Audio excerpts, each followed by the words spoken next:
আসসালামু আলাইকুম। আজকে কিছু কথা বলবো শেখ মুজিবুর রহমানকে নিয়ে, যে ছিল জনগণের নেতা, বাংলার শেখ মুজিব।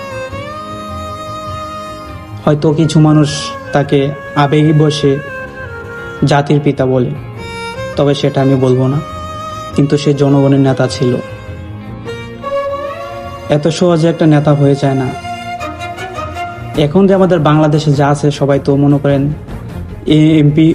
এমপি পদটাকে ব্যবসা হিসাবে নিচ্ছে। মানে আমি এত টাকা খরচ করেছি, এত টাকা আমার উঠতে হবে, মানুষের উপর জুলুম করে। শেখ মুজিবুর বলেছিল, সবাই পেয়েছে স্বর্ণের খনি আর আমি পেয়েছি চোরের খনি। সেই কথাটাই সত্য।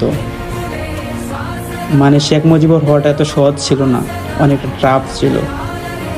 প্রথমে ছিল শেখ মুজিবুর, তারপর হলো প্রধানমন্ত্রী, তারপর হলো তাকে মানে পাকিস্তানি ষড়যন্ত্র তারপর থেকে চালু, তারপর হঠাৎ একদিন তার মৃত্যু।